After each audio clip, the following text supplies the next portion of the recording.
کیوں ضروری ہے؟ اللہ کے رسول کا حلیہ پہچاننا اس لیے ضروری ہے تاکہ ہم کفر و شرک سے محمد رسول اللہ. كتاب الشمائل المحمدية للإمام الترمذي رحمه الله تعالى. كان رسول الله صلى الله عليه وسلم ليس بالطويل البائن ولا بالقصير. حضرت عبداللہ بن عباس نے پکڑ لیا. تم نے خواب دیکھا؟ ہاں. اچھا بتاؤ اللہ کے رسول کا حلیہ کیسے تھا؟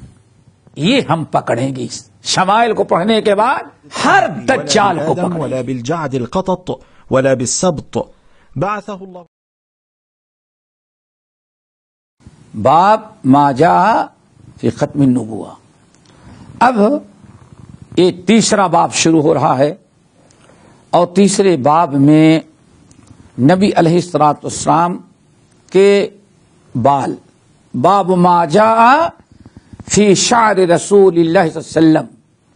نبی علیہ الصلوۃ والسلام کے بال مبارک کیسے تھے، جس کو آج کہتے ہیں منہ. جانتے ہو کہ نہیں جانتے؟ منہ مبارک بال نہیں کہتے بلکہ منہ مبارک. یہ فارسی زبان میں اس کو منہ یعنی بال. منہ کس کو کہتے ہیں؟ فارسی. تو اردو کو محاورہ بن گیا بنا فارسی منہ مبارک. اللہ کے نبی علیہ السلام کے بالوں کی. اچھا ایک چیز اور یاد رکھیں، سارے محدثین نے نبی علیہ السلام کے منہ مبارک کی ساری کیفیت نقل کی، کیسے رکھتے تھے، کب کٹائے، کب بڑا ہوا، کب چھوٹا ہوا. لیکن کسی نے نہیں بتایا کہ ہاں فلاں کے گھر میں منہ مبارک رکھا ہوا ہے، زیارت کے لیے آؤ. یہ آج سب کچھ ہونے لگا. جب میں آج سے تقریباً یہ میرا خیال ہے 45 سال تو ہوتا ہوگا یا کچھ زیادہ، ہندوستان میں ایک جگہ ہم رہے چند مہینے کچھ دن، تو وہاں ایک بڑا عجیب سا ماحول پیدا ہوا. یہ مہاراشٹر دکن کا جو علاقہ آج مہاراشٹر میں آیا ہے اس علاقے کی بات ہے. یہ اچھی طرح سے یاد رکھیں.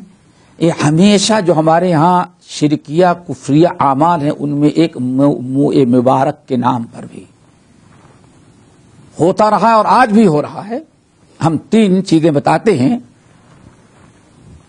منہ مبارک. پہلی چیز تو یہ کہ میرے ساتھ یہ واقعہ پیش آیا. میں جمعے کا خطبہ دیا، نیچے اترا تو ایسے ساتھی بیٹھ گئے تو کچھ لوگ آئے کریں گے کہ قیامت آ گئی ہے. میں نے کہا کیوں؟ کہا اللہ کے رسول نے فرمایا ہے کہ جب قرآن میں منہ مبارک نکلنے لگے تو سمجھو قیامت آ گئی ہے. تو ہم نے پایا بہت سارے لوگ منہ مبارک قرآن میں پا رہے ہیں. سمجھ گئے نا؟ منہ مبارک بہت اچھا. میں نے کہا کیسے پتا چلا؟ کہنے کہ منہ مبارک کی ایک خصوصیت ہے، ذرا سمجھو. ایک بڑی جھوٹوں کے نمبر بڑی خصوصیت ہے منہ مبارک کی. اسی سے ہم نے پہچانا. وہ کیا ہے؟ نبی کے جو علیہ السلام جو بال تھے داڑھی کے بال، وہ نکلتے ایک تھے لیکن نیچے جا کر کے وہ 2 بن جاتے تھے. یہ بال آ رہا ہے نا، آخر میں 2 شاخیں اس میں ادھر اور ادھر 2 بال.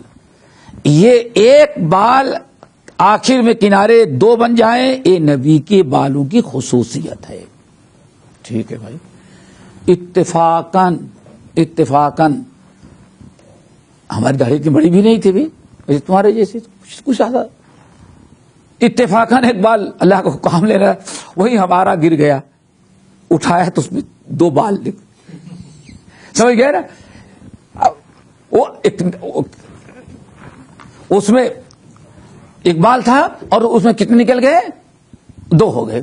اللہ اکبر، 2 ہو گئے. میں نے کہا یہ دیکھو کون سی خصوصیت ہے. بہرحال بڑے مشکلات سے اس محلے سے سمجھ گئے نا یہ سلسلہ ختم ہوا. ایک تو یہ جب یہ واقعہ میں نے بتایا، دوسرا واقعہ تو بامبے کا ایک مشہور قصبہ ہے مدن پورہ. یہاں ایک بہت بڑے تاجر ہیں, وہ یہاں رہتے ہیں. اب وہ مدن پورہ میں رہتے تھے. کہنے کہ ہمارے زمانے میں جب ہم چھوٹے سے تھے تو بامبے میں مین سٹی جو ہے مدن پورہ, یہ پورا علاقہ کہا کہ اتنا مشہور ہو گیا تھا کہ قیامت آ رہی. کیوں؟ قرآن میں منہ مبارک مل رہے ہوں. جس کا بھی قرآن کھولے. اور ہوتا کیا ہے, آدمی اپنے ہاں پرانے لوگ یا بڑے لوگ دیندار لوگ قرآن ایسے کھولے, کھجلی بھی کر رہے ہیں, داڑھی بھی کر رہے ہیں, اور جب آدمی جہاں بیٹھتا ہے کھجلی کرتا ہے تو دو ایک بال کا گر جانا کوئی. تو اپنے ہاں اس طرح سے قرآن اتنا عام نہیں تھا کہ ہر تو قرآن تھا, یہ پڑھ رہے ہیں وہ پڑھ رہے ہیں. تو دیکھو قرآن میں بہت سارے لوگوں کے بال گرے رہتے تھے. کہتے ہیں کہ واقعی اچھا کھولو دیکھو قرآن میں بال ہے کہ نہیں ہے. اور جب بھی قرآن کھولتے تھے 2-4-10 صفحے کے بعد کسی کہیں نہ کہیں بال مل جاتا تھا. ٹھیک ہے, یہ ایک جھوٹی چیز ہے. منہ مبارک کا کوئی تصور نہیں ہے. نمبر 3, تقریباً ایک کچھ کم و بیش 42 سال قبل کا واقعہ ہے. دہلی کی جامع مسجد 3 گیٹ اس کے بڑے مشہور ہیں, چاندنی چوک, اردو بازار اور لال قلعہ. 3 گیٹ اس کے ہیں. یعنی دلی کی جامع مسجد بنی ایسے ہے کہ آپ کھڑے ہوں تو لال قلعہ سامنے ہو, اور پہلے مسجد کے دروازے سے لے کر کے لال قلعہ کا جو گیٹ ہے وہاں تک کوئی آبادی نہیں تھی. ایک خوبصورت جگہ پارک اور میدان بنا ہوا تھا. کتنی بار جامع مسجد گیا, کچھ نہیں. نکلے چاندنی چوک سے تو گھوم کر کے اردو بازار لال قلعہ والا گیٹ, اس سے جب داخل ہوئے تو برآمدے کے ساتھ ایک کمرہ بنایا گیا ہے, اور ایک صاحب, بڑی بھیڑ بھاڑ لگی تھی, بڑی بھیڑ بھاڑ لگی ہے. کیا بات ہے, یہاں منہ مبارک, نالے مبارک اور ختم مبارک 3 کا دیدار روزانہ کرایا جاتا ہے. کیا مطلب ہے؟ یہاں اللہ کے رسول کا بال مبارک ہے, آپ کا جوتا بھی یہیں رکھا ہوا ہے. پتہ نہیں مدینے سے جوتا پہنچا تو دلی پہنچا, سوچنے کی چیز, وہاں پہنچا ہوا ہے. اور آپ انگوٹھی جو پہنتے تھے نا, یہ ختم نبوت نہیں, یہ اس ٹائم پہ کہتا ہوں مجھے تھے. میں بھی کھڑا ہو گیا, دیکھیں کیا ہے, بھیڑ لگی ہوئی, نذرانے پیش کیے جا رہے ہیں لوگ.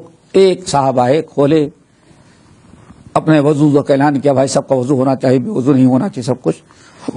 میں آگے بڑھ کر کے دیکھا تو جوتا جو تھا رامپوری جوتا تھا.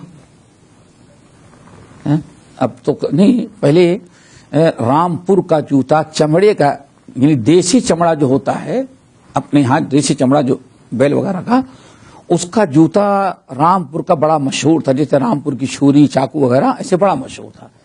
تو وہ جوتا ایسے نوک اٹھا رہتا تھا. یہ اصل میں راجا مہاراجاؤں کا تھا. یہ دیکھتے ہیں نا وہ, اور چلتے ہوئے خوب چرر مرر کی آواز آنی چاہیے. یہ جوتا وہی جوتا ہے رامپوری, لیکن اس نے اس کو چاروں طرف سے باکس میں بند کر کے, اے بھائی مدینے سے یہاں کی پیر فلاں صاحب کو گفٹ آیا تھا, بھجوایا تھا, تو یہ ان کا جوتا. نمبر 2, بال رکھے ہوئے انگوٹھی سب. تو یہ زبردست زیارت کا کمانے کا ایک چکر ہو گیا ہے. سمجھ گئے نا. تیسرا واقعہ تقریباً ساؤتھ انڈیا کا. ایک صاحب حج کے لیے گئے. حج سے جب آئے تو داڑھی لمبی تھی, ایک داڑھی کے لمبا سا بال اور کچھ چھوٹے چھوٹے رکھ لیے. اس وقت تقریباً مشکل سے حج کے لیے 15-20 ہزار لگتا تھا بس. یہ بہت بڑی رقم تھی. اور تھا وہ بزنس مین, بڑی مشکل سے حج کے لیے گیا, ہمارا 15,000 16,000 خرچ ہو گیا حج کے لیے. اور جب لوٹ کر کے آیا تو اس نے یہ سوچا کہ کسی بھی صورت سے جتنا حج میں خرچہ ہوا اس کو میں وصول لوں. تو کچھ لوگوں سے ملا بدعقیدگی, اور آیا حج میں. حاجی کی تو بڑی عزت ہوتی تھی, پہلے 2-4 گاؤں کے لوگ اکٹھا ہوتے تھے مبارکبادی دینے کے لیے, دعوت کی جاتی تھی. تو اس نے بھائی اللہ تعالیٰ بڑا کرم کیا, حج بھی کرا دیا اور منہ مبارک مجھے مل گیا ہے, اور ہمیں حکم دیا گیا ہے کہ سب کو دیدار کرائیں. اور دیدار کے لیے اس نے 5 روپیہ فیس رکھ دی, اور جو بہت بڑی رقم تھی اس وقت. 5 کا مطلب آج کا کم سے کم انڈیا کا 50 نہیں 500 تو ضرور سمجھ لیں, 500 تو ضرور سمجھیں. اب ہفتے میں 1 دن جمعے کے بعد نماز عصر دیدار کراتا رہا. بس آئیں, خوب اچھی طرح سے پیکنگ یہ ہے, اور جاتے آدمی 5 نہیں 10 بھی دے رہے ہیں جوش میں آ کر کے. اور تقریباً 1 مہینے تک اس نے موئے مبارک کے نام پر, جب دھندا بن گیا تو اس نے الگ دوسرا اور اڈا بنایا. بہرحال یہ موئے مبارک کے نام پر بہت کچھ خرافات بکی جاتی ہے. اور آپ جانتے ہیں یہاں بھی کچھ انڈین لوگ ایسے ہیں بیٹھے ہوئے ہیں جو عربی لباس پہن کر کے سال میں 1 مرتبہ یہاں بھی موئے مبارک کی زیارت, دیدار نہیں بلکہ کیا کرائی جاتی ہے, زیارت. یہ سب ایک بیکار سی چیزیں ہیں. تو اللہ جزائے خیر دے امام ترمذی رحمۃ اللہ علیہ کو, انہوں نے باقاعدہ ایک باب قائم کیا, باب ما جاء فی شعر رسول وسلم. رسول وسلم کے بال یعنی منہ مبارک کیسے تھے, ان کو سمجھنا ہے, اچھی طرح سے سیکھنا ہے, تاکہ ہمیں دنیا میں کوئی منہ مبارک کے نام پر نہ ہمیں کوئی زیارت کرا سکے, اور نہ ہم سے کوئی پیسہ کما سکے, اور نہ اپنی کوئی دکانداری چمکا سکے. سمجھیں اس کو پہلے. باب ما جاء فی شعر رسول اللہ صلی اللہ علیہ وسلم. یہاں ایک چیز یاد رکھیں, منہ یعنی آپ کے بالوں کے متعلق, آپ کے بال مبارک کیسے ہوتے تھے, اس کے متعلق ضمنی طور پر پچھلے دونوں ابواب میں کئی حدیثیں گزر چکی ہیں. تو اب جو اس باب میں حدیثیں آ رہی ہیں وہ حدیثیں بھی بہت کافی آپس میں ٹکراتی ہوں گی. پہلی حدیث اس باب کی, حدثنا علی بن حجر السعدی, یہی نا, علی بن حجر السعدی رضی اللہ تعالیٰ عنہ, امام ترمذی کو ساتھ. قال اخبرنا اسماعیل بن ابراہیم عن حمید عن انس بن مالک. حدیث کے راوی جو صحابی ہیں وہ انس بن مالک آپ کے خادم خاص ہیں. کہتے ہیں کان شعر رسول اللہ صلی اللہ علیہ وسلم الی نصف اذنیہ. اس حدیث میں امام ترمذی رحمۃ اللہ علیہ اس حدیث کو نقل کر کے نبی علیہ السلام کے بالوں کی لمبائی بیان کرنا چاہتے ہیں کہ اللہ کے نبی علیہ السلام کے بال مبارک کتنے لمبے تھے. حضرت انس بن مالک رضی اللہ تعالی حدیث, حضرت انس بن مالک رضی اللہ تعالی کہتے ہیں کہ نبی علیہ السلام کے جو بال مبارک تھے الی نصف اذنیہ, آدھے کان تک, یعنی کان ہے نا, کان کا آدھا حصہ, بس یہی گردن تک, یعنی آپ کے بال اتنے لمبے ہوتے تھے. نصف اذنیہ, اذن کان, ایک تو ہے کان کے لو, ایک کان کا اوپر والا حصہ, اور ایک کیا ہے یہ ہاف. یہ نبی علیہ السلام بالوں کی لمبائی بتائی اتنے لمبے بال نبی علیہ الصلوۃ والسلام رکھے تھے. چلو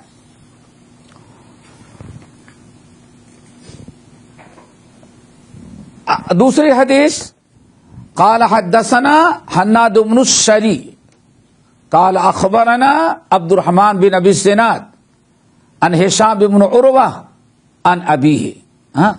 عروہ ابن زبیر، عروہ ابن زبیر، ہشام بیٹے عروہ ابن زبیر ابن العوام. سمجھے نا، یہ عبداللہ بن زبیر کے بھائی، عبداللہ بن زبیر کے بھائی عروہ ابن زبیر. بڑے ہی علم کے شوقین تھے. کہا جاتا ہے کہ 3 نوجوان صحابی، 4 واقعہ یہی ہے نا، 4 نوجوان صحابی، 4 نوجوان مسلمان حتیم کے اندر بیٹھے ہوئے تھے. عبداللہ ابن عمر، عبداللہ بن زبیر، مصعب ابن زبیر اور عروہ ابن زبیر رات میں بیٹھے تھے حتیم کے اندر. وہ بھی امام بخاری نقل کرتے ہیں حتیم کے اندر یہ 4 نوجوان بیٹھے ہوئے تھے. بڑا اچھا موسم، مقدس ٹائم، مقدس جگہ. چاروں نے کہا چلو آج اپنی اپنی خواہش اور تمنا ظاہر کی جائے. تم کیا بننا چاہتے ہو، تم کیا بننا چاہتے ہو، تم کیا بننا چاہتے ہو. سمجھ گئے نا. 4 نوجوانوں نے آپس میں تمنا کی اور کہا کہ اللہ تعالیٰ سے دعا کرو کہ ہر ایک کی تمنا اللہ پوری کر دے. باری آئی، چلیں عبداللہ بن عمر ابن الخطاب کی. تو عبداللہ بن عمر ابن الخطاب نے کہا دوستو ہماری تو صرف ایک تمنا ہے، اللہ نے سب کچھ دیا ہے، ایک تمنا ہے میری، وہ یہ ہے کہ قیامت کے دن جب اپنی زندگی بھر کے اعمال، اللہ تعالیٰ یہی فکر ہم سب کے اندر پیدا کرے. آج ہم لوگ کتنے غافل ہیں.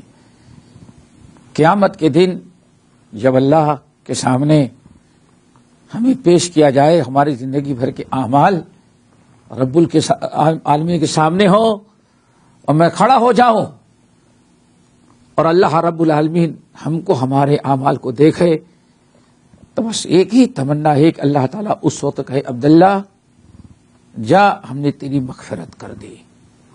یہ تھی زندگی کی سب سے بڑی تمنا. اللہ تعالیٰ آج بھی لوگوں کو یہ فکر دے دے، لیکن آج انسان ہر چیز کو یاد کیے ہے، قبر اور حشر ہی کو آج بھولا ہو. اقترب للناس حسابهم وهم في غفلة معرضون وانذرهم يوم الحسرة اذ قضي الامر وهم في غفلة. اے نبی ان کو ذرا ہوشیار کر دے اس دن سے. یوم یتذکر الانسان وانى له ذکرى. انسان کے اندر یہ فکر ہونی چاہیے مغفرت اور بخشش کی. کتنا اچھا ہمارے لیے اسوا صحابی یہ رسول عبداللہ ابن عمر کہ بس ایک ہی تمنا ہے کہ رب کے سامنے پیشی ہو تو رب ہمارے گناہوں کو ہماری مغفرت کر دے. نمبر 2 عبداللہ ابن زبیر ابن العوام. یہ 3 سگے بھائی تھے. عبداللہ ابن زبیر، عبداللہ تمہاری کیا تمنا، اپنی تمنا ظاہر کرو اور اللہ تعالیٰ سے دعا کرو تمہاری تمنا پوری ہو جائے. تو عبداللہ بن زبیر نے کہا میری صرف ایک تمنا ہے، وہ یہ ہے کہ رب العالمین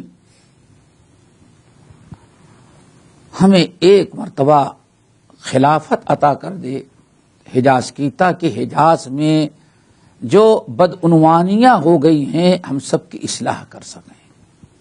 انہوں نے امارت اور خلافت کی خواہش کی. ہو گئے. مصعب تیسرے جو جوان تھے ان سے پوچھا گیا اچھا بھائی آپ کیا بتاتے ہیں؟ تو انہوں نے بڑے بھائی کی طرح امارت مانگی اور 2 چیزیں اور مانگی. مصعب ابن زبیر تم کیا چاہتے ہو؟ میں 2 چیزیں چاہتا ہوں. نمبر 1 عراق جیسے مالدار زرخیز ملک کا اللہ تعالی ہمیں گورنر بنا دے. نمبر 2 عائشہ بنت طلحہ اور سکینہ بنت حسن ان دونوں بچیوں سے ہماری شادی کرا دے. گھر ہمارا ان دونوں دیندار بچیوں سے آباد ہو جائے اور عراق کا میں گورنر بن جاؤں. ٹھیک ہے 4 ہو گئے 3 ہو گئے 3 عبداللہ ابن عمر عبداللہ بن زبیر مصعب ابن عمیر مصعب ابن زبیر. اب آخر میں بچے تھے سب سے چھوٹے عروہ ابن زبیر. ان سے کہا گیا چونکہ عمر میں سب سے چھوٹے تھے اور 2 سگے بھائیوں کے ساتھ میں تھے ان سے چھوٹے بھی. عروہ تمہارا کیا خیال ہے؟ تم کیا چاہتے ہو؟ کیا خواہش ہے تمہاری؟ کہا بس ہماری خواہش صرف یہ ہے کہ اللہ تعالی ہم کو اپنے نبی کو جو علم لے کر کے بھیجا تھا کتاب و سنت اس علم کا ہمیں عالم بنا دے. کتاب و سنت کا ہمیں عالم بنائے اور اللہ اتنا بڑا عالم ہم کو بنا دے کہ ساری دنیا کے لوگ ہمارے پاس علم حاصل کرنے کے لیے آئیں اور میں بیٹھ کر کے قال رسول اللہ قال اللہ اس طرح سے میں ان کو درس دوں پڑھاؤں. ہماری یہ خواہش ہے. یہ سب چاروں نے دعا کی تمنا ظاہر کی. راوی کہتے ہیں ہم نے 3 کو تو دیکھ لیا پھر ان تینوں کی دعا قبول ہو گئی. عبداللہ بن زبیر کو دیکھا حجاز کی خلافت مل گئی. مصعب بن عمیر کو دیکھا واقعی مصعب بن زبیر کو دیکھا ان کی بھی خواہش پوری ہو گئی. ہشام بن عروہ ابن زبیر کو دیکھا کہتے ہیں اپنی آنکھوں سے دیکھا یہ نوجوان جو حرم کے اندر حتیم میں بیٹھ کے خواہش ظاہر کی تھی ہم نے دیکھا کہ بس فجر کی نماز ختم ہو عشاء تک جس کو دیکھو دنیا کے چاروں طرف سے لوگ دوڑے آ رہے ہیں اور یہ مسجد میں بیٹھے درس دے رہے ہیں. ان کو بالکل فرصت ہی نہیں رہتی تھی. اللہ نے اتنا علم دیا اور اتنی قبولیت بخشی. اور کمال یہ ہے بڑی عبرت کی چیز اس کو علم کہتے ہیں. اللہ تعالیٰ یہی ہم سب کو عطا کرے. یہ باہر اگر نکلتے کبھی اور کسی کو بڑا مالدار بڑا بزنس مین بڑے فیکٹریوں کا مالک کاروبار بڑا بنگلہ دیکھتے خوشحال تو لوٹ کر کے آتے تو اپنے بچوں سے کہتے اللہ لا تمدن عینیک الی ما متعنا بہ. اس سورۃ طٰہٰ کی آیت تلاوت کرتے کہ میرے پیارے بچوں تم اپنے باپ کو نہ دیکھو کہ باپ کے پاس کوٹھی نہیں ہے. اپنے باپ عروہ کو نہیں دیکھو کہ اس کے پاس کوئی باغات نہیں ہے. عروہ کو نہیں دیکھو کہ کوئی زمین و جائیداد نہیں ہے. یہ دوسروں کو دیا ہے اور تمہارے باپ کو اللہ تعالیٰ نے اپنے نبی کا وارث بنایا کتاب و سنت کا علم دیا ہے. قرآن پاک سورہ طٰہٰ کی آیت پڑھتے اور کہتے اس پر تم لوگ صبر کرو اس پر ڈٹے رہو اور یہی تمہارے لیے سب سے بڑی خیر و برکت کی چیز ہے. اللہ تعالیٰ اس طرح سے ہم سب کے دلوں میں بھی علم حاصل کرنے کا شوق پیدا کر دے. لیکن آج دنیا اتنی غالب آ گئی ہے کہ واللہ انسان دنیا سیکھنے کے لیے تو دنیا کے آخری کنارے تک چلا جاتا ہے لیکن آج اتنی لاپرواہی کہ عربی زبان میں قرآن بھی نہیں پڑھ پاتا. اس کو ہندی میں یا رومن میں لکھا جائے تو کیا کرتا ہے وہ قرآن پڑھتا ہے. یعنی اتنی زیادہ لاپرواہی. واقعی میں سوچتا ہوں کہیں ایسا نہ ہو کہ ہمارے بھائی جو اتنا زیادہ دین سیکھنے میں کوتاہی کر رہے ہیں کہیں ایسا نہ ہو کہ رب العالمین نے جو فرمایا وَمَنْ أَعْرَضَ عَنْ ذِكْرِي فَإِنَّ لَهُ مَعِيشَةً ضَنْكًا وَنَحْشُرُهُ يَوْمَ الْقِيَامَةِ أَعْمَىٰ. قال رب لما حشرتنی اعمی وقد كنت بصیرا. کہیں ایسا نہ ہو کہ اس آیت کے مصداق بن جائیں جس نے بھی ہماری قرآن سے، ہمارے ذکر سے، ہماری کتاب سے منہ موڑا، اللہ فرماتے دنیا کی زندگی اس کی ہم بڑی پریشان بنا دیں گے اور اٹھائیں گے. اور بعض روایتوں میں آیا کہ دنیا سے مراد قبر ہے، قبر کی زندگی بہت تنگ کر دیں گے اور قیامت کے دن اس کو اندھا اٹھائیں گے. جب حشر کے میدان میں اندھا اٹھا تو روئے گا، کہے گا رب لما حشرتنی اعمی وقد كنت بصیرا. اللہ مجھے تو نے دنیا میں بینا بنایا تو مجھے اندھا کیوں بنا دیا آج جبکہ دنیا میں بینا تھا؟ تو اللہ فرمائے کہ تیرا قصور یہ تھا کہ میری آیات سے تو اعراض کرتا تھا، میری کتاب سے تو اعراض کرتا تھا. ایک عام سلف سے کہیں ایسا نہ ہو کہ دین سیکھنے میں جو کوتاہی کرتے ہیں، لاپرواہی کرتے ہیں، وہ ہمارے بھائی بہن کہیں اس وعید کے مستحق نہ بن جائے. اللہ تعالیٰ عروہ بن زبیر جیسا علم حاصل کرنے کا شوق اور جذبہ ہمارے اندر پیدا کر دے، ان کے نقش قدم پر چلائے. یہ تین راوی کا تینوں کو دیکھ لیا، رہ گئے ہمارے بھائی عبداللہ ابن عمر. تو انہوں نے اللہ تعالی سے جو دعا مانگی اور جو تمنا کیا وہ قیامت ہے. وہ تو قیامت ہی کی دن پتا چلے گا، اس سے پہلے تو کسی کو پتا نہیں چل سکتا. لیکن چونکہ چاروں میں سے تین کی دعائیں اللہ نے قبول کیا، ہم نے اپنے آنکھوں سے دیکھ لیا، اسے اللہ تعالیٰ سے کبھی امید ہے کہ ہمارے بھائی عبداللہ کی بھی دعا قبول ہوئی ہوگی ضرور انشاءاللہ. اور قیامت کے دن عبداللہ ابن عمر جو اپنے سارے اعمال کو لے کر کے آئیں گے تو اللہ تعالیٰ ان سے بھی انشاءاللہ یہی کہے گا عبداللہ جاؤ، ہم نے تمہارے سارے گناہوں کو معاف کر دیا. تو یہی عروہ ابن زبیر رضی اللہ تعالیٰ عنہ ہیں جو ام المومنین عائشہ اپنے باپ حضرت عائشہ رضی اللہ تعالیٰ سے روایت کرتے ہیں. ٹائم ختم ہے، انشاءاللہ اس حدیث کو آئندہ ہم پورا کریں گے چونکہ حدیث طویل بحث کے تقاضا کرتی ہے. انشاءاللہ کچھ فقہی مسائل بھی ہیں جن کا تذکرہ انشاءاللہ اگلے ہفتے کریں گے. اقول قولی ھذا واستغفر اللہ من کل ذنب واتوب الیہ. ہمارے چینل کو سبسکرائب کیجیے اور بیل آئکن کو دبانا نہ بھولیں تاکہ آپ کو نئی ویڈیو برابر ملتی رہیں. لائک اور شیئر کرنا نہ بھولیے.